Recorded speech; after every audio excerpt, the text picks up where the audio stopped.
Red Dead Redemption 2, possibly one of the greatest gaming experiences of all time. A story of a gang of outlaws constantly on the run doing terrible things to get by. Lying, robbing, and even killing are just things that come with being an outlaw, and the Vanderlyn gang are no exception. Though none are more complex than Arthur Morgan, the protagonist. I've beaten Red Dead Redemption 2 a total of 3 times, and every single time was with high honor all the way through. Arthur's character is one who stands on loyalty to his gang and the people he loves. Dutch has a saying where he says the gang shoots people as needs shooting and saves them as needs saving. And I really wanted people to remember my Arthur for the good man he at least tried to be outside of the ruthless nature of that gang. Meaning shooting people that needed to be shooting and saving people that needed to be saved. My Arthur was good. My Arthur didn't rob people outside of story missions. My Arthur greeted every stranger riding or walking by. My Arthur had such high honor, I could slaughter the entire town of Valentine and have it barely nudge. It was easy for me to donate money to strangers, save people from wolves, or stop somebody else from being robbed. I played it like Arthur may be a criminal, but he has morals. I do have to admit, playing the game 3 times the exact same way did get a bit stale after a while. So this time around, I wanted to experience Red Dead Redemption 2 from a different angle. For the first time ever, I played Red Dead Redemption 2 with low honor. My Arthur was no longer the kind cowboy that greeted everyone that walked by. My Arthur was cold, brutal, and calculated. Some might say, unshaken. Now this goes without saying, but this isn't a full recap or review of the entire Red Dead Redemption 2 story, as the game has been out for years, and I trust that if you clicked on this video, you have seen or played the game yourself, and if you haven't, there are serious spoilers ahead. This is mainly about the differences I've noticed since playing with low honor, whether that be in the gameplay, the world, and most importantly, the narrative itself. Now, this was a completely low honor playthrough, with the only exceptions being donating to the camp's ledger to make this experience a bit more enjoyable, taking care of my horse, and killing the occasional clan members.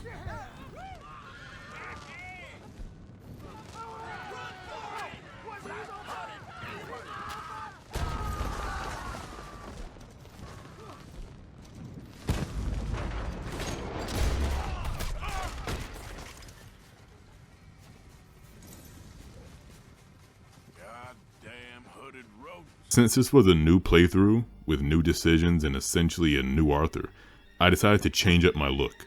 Previously, my Arthur has always had a full beard and mustache with long pomaded hair. This time around, I gave him a low fade with a mustache complemented by some stubble. I also didn't actively go out seeking trouble most of the time, but if something presented itself, I would take the low honor way of approaching it. As a side note, I also didn't needlessly antagonize any of the gang members. Well, except for Micah. Just what is your game? Sticks and stones. You creepy, no good bastard. What's really the problem, Arthur? Huh? You don't fool me one bit. Keep this up, you'll see. Starting off in chapter 1, and yes, I'll be breaking this video up between the 6 chapters of the game, as it just makes it easier to discuss, and also Arthur's progression can go hand in hand with my experience. There isn't much to do in chapter 1, as most of these missions are chained one after the other while the gang hides out in the mountains. One of the only choices early on that shifts your honor is to spare or kill the O'Driscoll that attacks you once entering the barn, after traveling to Shady's house. There's another small section like this after you rob Cornwall's train where Dutch tells you to do what you will with 3 of his men. I of course chose the dishonorable choice for both of them. After making a lot of noise with Cornwall's train, it was time to move off of the mountain, where being around civilization would definitely play a factor in my low honor playthrough. In chapter 2, in Horseshoe Overlook, one of the earliest choices I can remember is while scouting leads in Valentine, Arthur gets recognized by a stranger, and that stranger then flees, and Arthur pursues him. The stranger falls off their horse, causing him to hang from a ledge. Arthur has the choice to either help the man or kick them off. I usually always help the man, but this time around, I had to let him fall. There were a few low honor choices to make during your night of drinking with Lenny, and I made all of them. I also noticed something pretty interesting this time around, is that turning down certain offers, like helping Mary, doesn't affect your honor in a negative way. But if you choose to help, you receive good honor for it. And since this is strictly a low honor playthrough, I denied offers such as Mary's. This is also the first chapter where Strauss's debt missions become available. I didn't do all of them, but the ones I did do, I requested the money back in a rather uncharming way. This is also the chapter where Thomas Downs infects Arthur with the tuberculosis disease. And after a short-lived time in Horseshoe Overlook, the gang moves to Scarlet Meadows in Lemoyne, a hideout near Rhodes. In Chapter 3, there are also very few huge honor choices that affect the narrative of RDR2 and Arthur's character. Still, I noticed my Arthur would receive dirty looks, and NPCs were quick to tell authorities about whatever I may be doing. It was at this level where I realized robbing became a lot easier, and I think that's a perk of having low honor. But I stuck to my guns as I didn't help strangers that were being attacked, I robbed people that tried to sell me things, and shot people that even presented a minor threat. Slowly but surely draining my honor all the way down. In Chapter 4, after being found by the agents once again, the gang heads to Shady Belle, an abandoned home close to Saint Denis. At this point, my Arthur is cold and his only loyalty is to the gang. At this chapter, Mary reached out to Arthur again. I of course declined to help her as doing so would give me good honor. Now I know what some of you may be thinking at this point. Red Dead Redemption 2 is a long game, and even though I'm doing my first low honor playthrough, there have to be moments where in the game I made good honor decisions. Besides the 3 exceptions I mentioned at the beginning of the video. There were very few times like that, and whenever they would happen, I would immediately undo it by shooting or attacking the person or thing that caused me to have good honor and have it drop dramatically. Another interesting thing I noticed in Chapter 4 was in the mention of fine night of debauchery, where when you go buy a suit with Trelawney for the boat party, Arthur's vest will be red instead of blue, reflecting his low honor nature. Other than that, Dutch's head injury setting the pace for his mental downfall, Hosea and Lenny's death, and the bank heist going bad causing the gang to end up in Guarma, which brings us to Chapter 5. While in Guarma, there are little to no choices that greatly affect your honor, though this experience does allow Arthur to really examine who he is and what the gang he's been loyal to for a long time is truly about. There isn't too much to say about Chapter 5, honestly. Most of the missions are chained together until the end before you eventually find safe passage back to the States to start Chapter 6. It's also important to point out that my honor is super low at this point. And I think the game recognizes that you're too far gone, and whatever honor side you lean towards, and even though I'm sure it's possible to change at the last chapter, I'm sure the player is set in their ways on the choices they've made up to this point, and I think they planned for that. When arriving back to the States for Chapter 6, we start off with one of my favorite scenes in the game, which is Arthur riding his horse back to Shady Belle with May I Stand Unshaken playing in the background. Now Chapter 6, without a doubt, changes the most depending on your honor level. It was really interesting for me to see because I've only ever played with high honor. So much of the subtle dialogue between characters and in cutscenes I never got to hear, so it was kind of like I was playing a different game. First thing I want to talk about is the most obvious change to the game, depending on Arthur's honor, is his spirit animal. It's always been a deer for me, but with low honor, you constantly see Arthur's wolf sprinkled throughout the story, in some sections. I think the distinction between the two goes beyond the wolf being a predator and the deer being a prey. And it just occurred to me writing the script for this section, a deer, especially a male deer, or a buck, can be represented or can represent strength with its strong antlers and quick feet, as it also does its best every day to fend off predators like a wolf. Also, deer typically travel in herds, kind of like Arthur with his gang. But with low honor, he becomes a lone wolf. Wolves can also travel in a pack, but in Arthur's case, he's the lone wolf. And things just work. They're considered dangerous animals and extremely territorial, and I think both animals were great choices to represent Arthur's honor. Maybe I'm looking too deep into it. Tell me what you guys think. On your way to talk to Shady about rescuing John, Arthur has his first TB fit in the middle of the Saint Denis streets. After a diagnosis from the doctor, he takes a reflective walk down the road, and the low honor version of this is incredibly melancholic, so I'll just let it play out for you guys.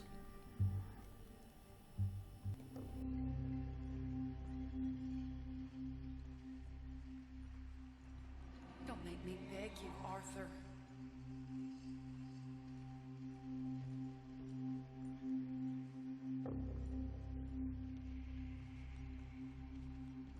Who made you the messiah to these lost souls?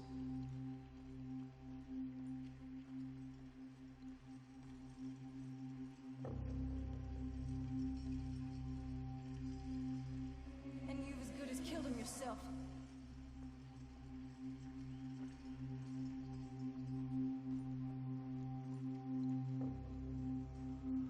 You will die, savagely, all of you.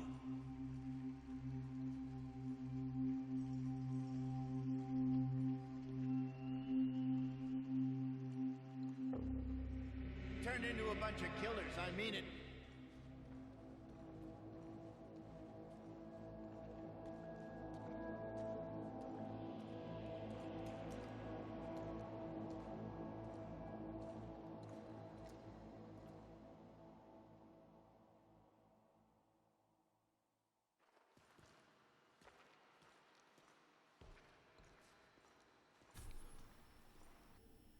So, yeah, with Arthur being aware of his limited time left, a good honor version will become more selfless and caring about the well-being and the future of others, especially in his gang.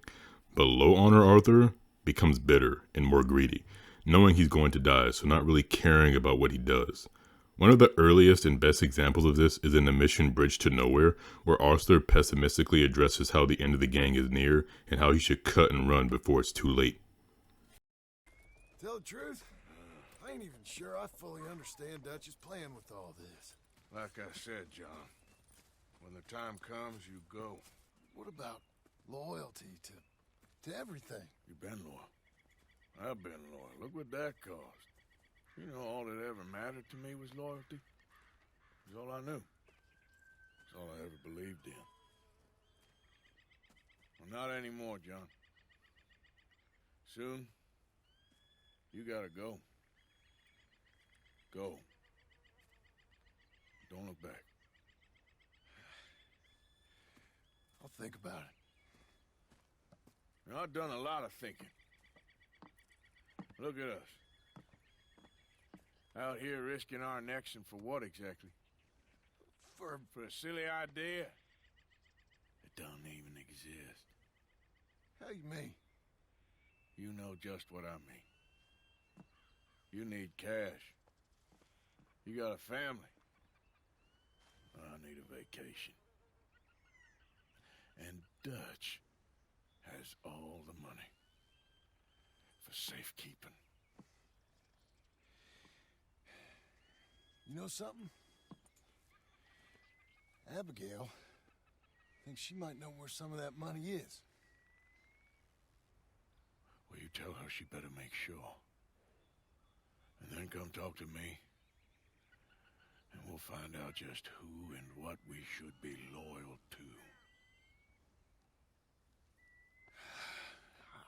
I don't know, Arthur.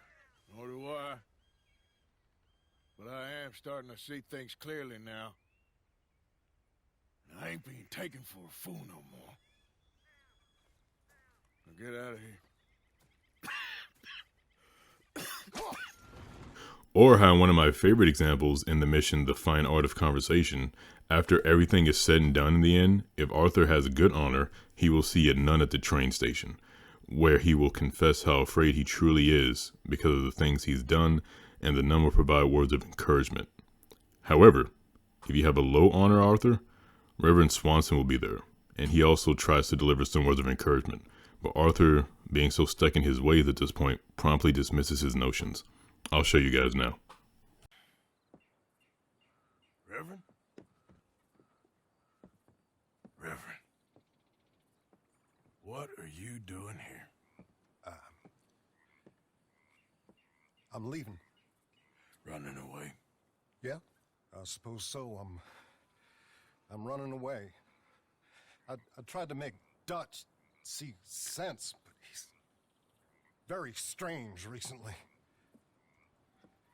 And the women? Little Jack? You're leaving them? I told them to run too. I asked them to come with me, and they wouldn't. I've changed. I'm a changed man, Arthur. I won't die over some nonsense spouted by a fool. I ain't changed. I'm still a bad man. Maybe your path isn't changing, Arthur. My path is coming to an end, Reverend. I know, son. I know. And I know that you will face your destiny like a man, like a warrior. Because that's what you are. That's all I am. A fighter, a killer, and a crazy man. So be it. You lived your way, you'll die your way. But in the time that you have left, don't compromise. And you'll do everything that you have to do just fine. We'll see. I don't have to see. I know you. Fight. Another great example of a small change I've noticed is in the mission Sadie Adler, Widow. First, you have the option to decline this mission, but I just couldn't find it in me to do so. But I'm glad I didn't, because I got to see a pretty subtle dialogue change between Arthur and Sadie. In my good on her playthrough, Sadie compares Arthur to her late husband Jake and talks about how good of a man he is. However, with low honor Sadie, he will call him confusing.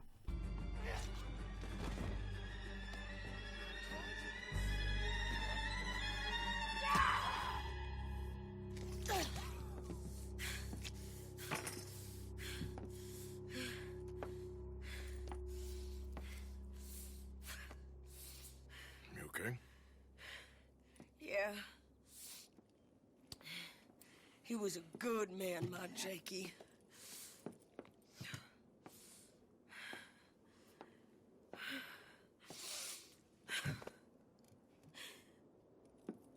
We was always sweet on one another. I'm sure. Yeah. I miss him every day, every moment.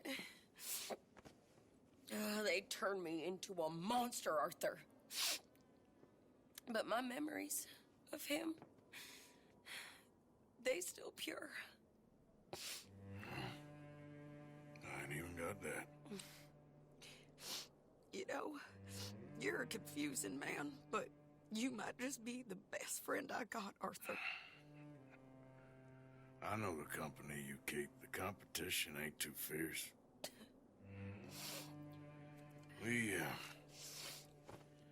We should get away from her. It was at this point in the story where I knew it was too late. My Arthur was too far gone, and his end was soon upon him in the worst way. Also, another subtle dialogue change comes just before the final train robbery in Our Best Selves, where Arthur tries to convince Dutch to let John and his family and the women go. Pearson left. Old uncle. The traitors. Both gone at dawn. They said to young Tilly they were running to save themselves. I think Mary Beth left as well. So it goes. They are goddamn cowards, Arthur. Cowards. Of all the time we spent to run off. Well, I guess they don't want to die, Dutch. Ain't nobody gonna... This is a tough time.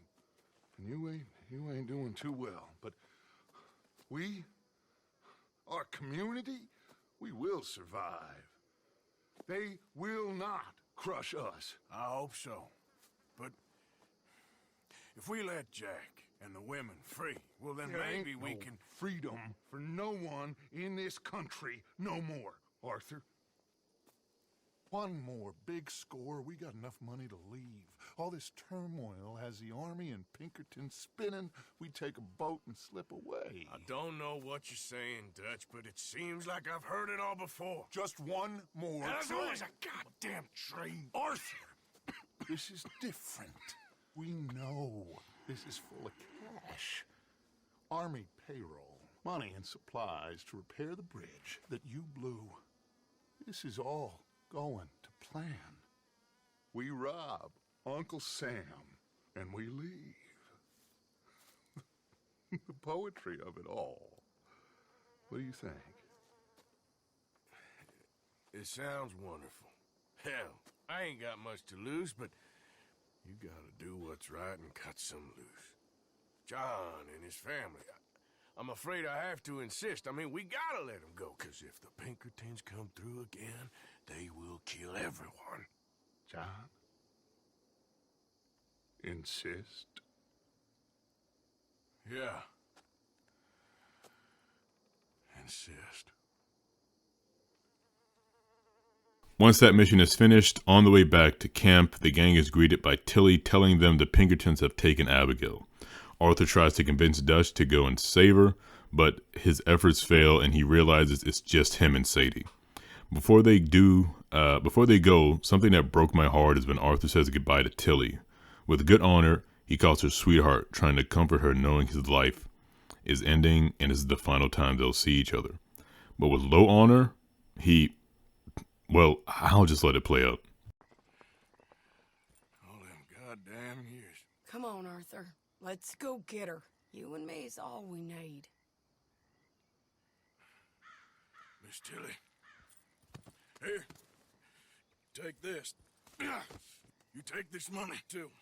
Take Jack, and you wait at Copperhead Landing for Abigail and Mrs. Adler. Thank you, Arthur. Just get out of here and go live your life. This is done. All right, Arthur. I'll miss... Nah, don't start with all that. Jack, come here. Be brave, son. I'm gonna go get your mama. Mrs. Adler. Ride with me. After a shootout with the Pinkertons, Arthur and Shady save Abigail and end up killing Agent Milton. On the way back to camp, Arthur says his goodbyes to Shady and Abigail as he rides back to camp one final time. In the final ride, we hear a different version of That's the Way It Is, followed by dialogue meant to hammer home your journey as a dishonorable person. Miles we walk, the many things we learn, the building of a shrine, only just to burn.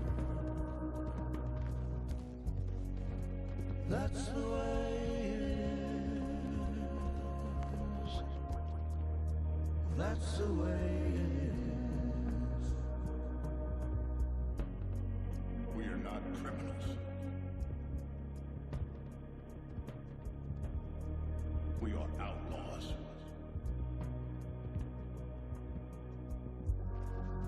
I see clearly that your world is not a world from which one can escape.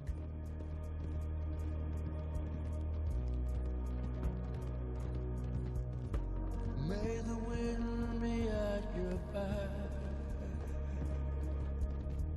Good fortune touch your hand.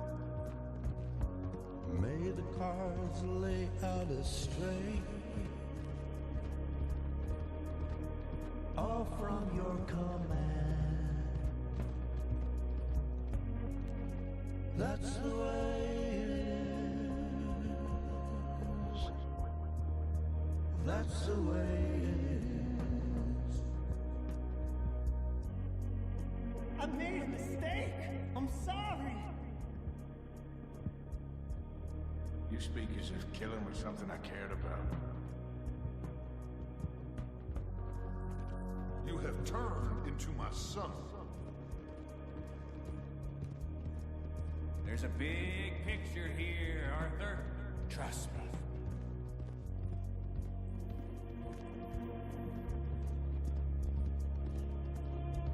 My pa used to say you stare into the fire long enough, you can see the whole world pass by. Shine light into darkness.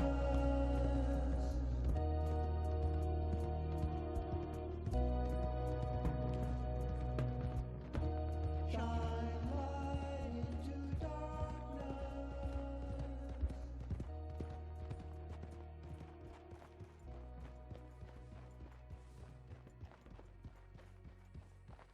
After making it back to camp, Arthur confronts Micah about his dishonesty and disloyalty. John is revealed to be alive, and they're ambushed by the Pinkertons. Arthur and John escape through the caves, outrunning Dutch, Micah, and the Pinkertons.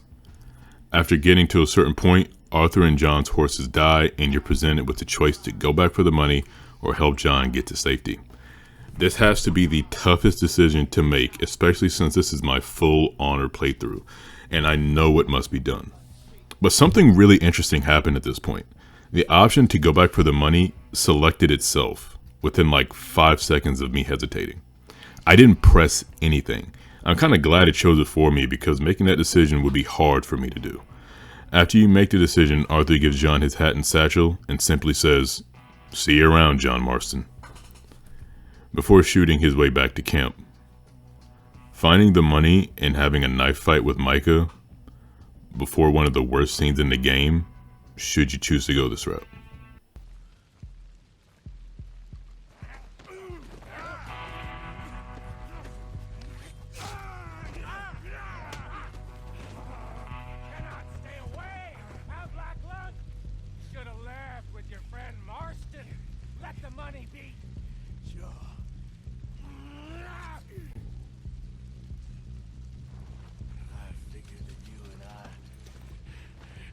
Unfinished business.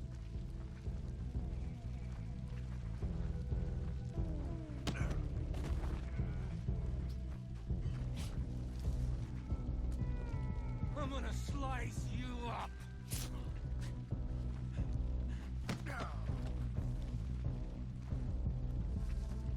You ain't no man.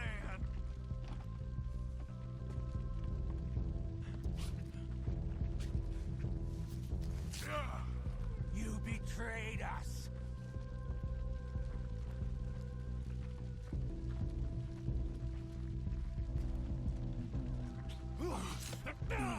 Oh, still got some fight in you, huh?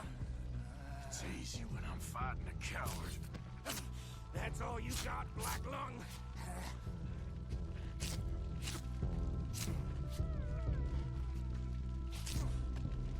Spineless bastard.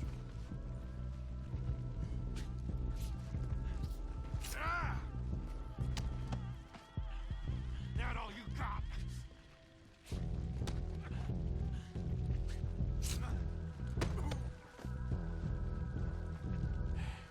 That money's mine.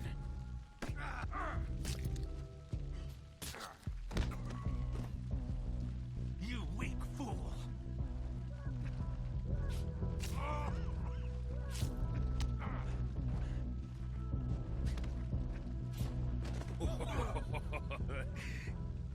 Get greedy, did you, Black Lung?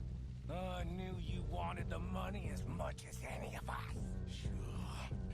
But I also wanted you, you rat. Dead. Greedy snakes always get killed first. Why you're still alive? Still making good. Oh, shit. Look what I got and done. Looks like you lost, Black Lung. I didn't lose. That winning? I stopped you. And I told everyone you were right. That's winning enough for me. Mike! Oh, Arthur. You damn fools. I told you, Dutch, that he'd come back here to rob us, like I said he would. I came to take what's mine. You rat. I ain't no rat, Black Lung. Micah. You're the rat. Not Molly Dutch. It's him. Him! Kill him! Not Molly. Now Miss Grimshaw. Not even go. You're dying, Black Lung, and you've gone crazy. Let him damn us all, Dutch. Come on, Dutch. Gotta go. Dutch. Let's go.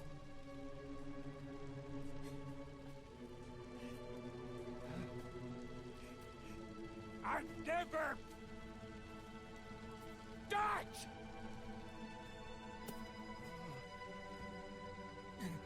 Well,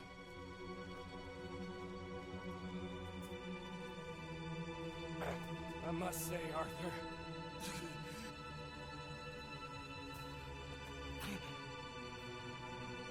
It's been a lot of fun.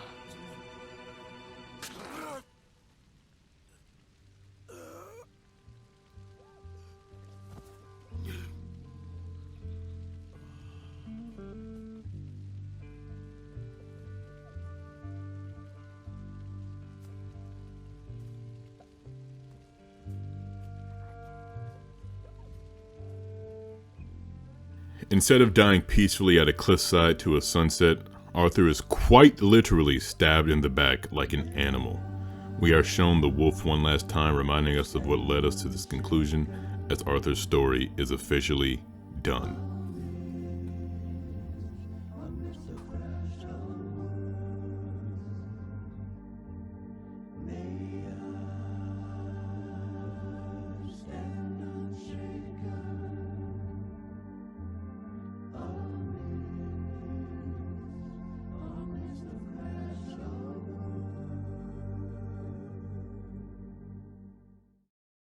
When I took over playing as John, I was wondering if I should even continue this challenge, as John's honor doesn't really affect the story at this point. But I remembered how the characters remember Arthur. The biggest example comes from you reunite with Charles and Saint Denis, and they talk about how Arthur wasn't a good man. This way. My bag's on the dockside. So, what happened? You mean Arthur and me, we were together. I had to get out, but he went back for the money. You know that Arthur... Sure.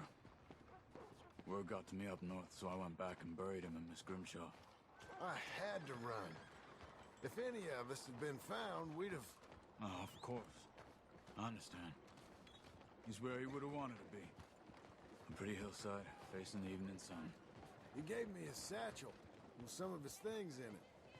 Remember that journal he always drew in? I got it. I'm a bit of a draftsman myself nowadays. Well, he wasn't a good man. None of us were. But, maybe he was true to himself. Him and his code. That pig-headed bastard. You get sick like that, I guess you gotta cling to something. He was hoping to come out of it. Hope was about all he had left. Maybe all any of us have. Post-game, after killing Micah, I even went to visit characters like Rains Fall and Mary Beth to see if their dialogue changes about my low honor Arthur. I even waited in the credits to see if I would notice any changes, and to my knowledge, I didn't notice much, except for the fact that my Arthur wasn't looked upon fondly. There are tons of small things I didn't mention earlier in this video about my low honor Arthur, like how when you have high honor, you receive discounts on all things at the general store, but with low honor, you receive higher rewards at fences. Or one thing I noticed is that when playing with low honor, the payout for jobs is lower. So the gang savings you get at the very end goes from 40,000 to 20,000. Or how I ended up killing Anthony Foreman this time around. Or the countless strangers and random events that I ran into and didn't help. Or not agreeing to go speak to Rains Fall, which effectively cuts like 1 hour of gameplay and dramatically lowers your honor. All in all, this was probably the most morally ambiguous thing I've ever done in a video game. Some choices made me uncomfortable to make, and I legitimately thought about backing out halfway through and reverting Arthur's honor. But in a way, I'm glad I stuck to my guns and played this out all the way through. The subtle or sometimes not so subtle dialogue changes, character behavior, and atmosphere changes depending on your honor, making the experience feel different and immersive. So I don't think there's a right or wrong way to play, and I even saw the argument that your honor only affects the ending. And that's not all the way true. It affects your whole experience. Is your Arthur a redeemable anti-hero or just a straight up villain? This experience was difficult from a moral standpoint, but I'm glad I got to experience Red Dead again, even if it was with low honor, especially considering that the cast themselves don't play it with low honor. So my question is, like, if you've played through the game, do you play with high honor or low honor? High honor. I can't play with low honor. I can't bring myself to do it. High honor. Definitely. It's the best ending. One final thing I did with John was visit Arthur's grave, and it's not surrounded by flowers as it would be with High Honor. It's very withered, and on it says, "Blessed are those who mourn, for they will be comforted," as opposed to, "Blessed are those who hunger and thirst for righteousness." I really hope you guys enjoyed this video, and let me know what you think about it, and if you're going to experience Red Dead in this way. This was by far one of my most favorite videos to make. I've been working on it for about 2.5 weeks now, and it's definitely one of the bigger videos that I've made with this new way of formatting that I have going on. Replaying Red Dead Redemption 2 was really fun, and I'm so glad that I experienced it this way. Like I said, this will be my 4th time beating it all the way through. The first 3 times I played with nothing but High Honor, never going back for the money, never declining anybody's help, always donating money, helping the gang, doing everything I can, making Arthur seem more redeemable. I still don't believe there is a right or wrong way to play Red Dead Redemption 2, just your way to play. I think it's akin to the decision you make in Grand Theft Auto 5, where even though option C is at this point the literal canon ending of the game, when the game released in 2013, it was really up to you. How did these characters make you feel? What was the right decision for you? Because you didn't know. Red Dead Redemption 2 is, of course, a different pace, and a completely different game, but it's still your choices. And by the end of the game, if you want to have High Honor and go back for the money, or have Low Honor and help John, or, you know, High Honor all the way through, Low Honor all the way through, or have High then switch to Low, or have Low then switch to High, and just kind of test things out. But with me, this experience I'll probably never do again. But I'm glad I got to, and I'm glad I got to share this experience with you guys. Let me know what you guys thought of this video and how I can improve. Let me know what you guys think about Red Dead Redemption. Let me know which honor side you played on. And thank you guys so much for watching. If you like this video, please leave a like, share with your friends, subscribe if you're new, and I'll talk to you guys in my next one. Peace.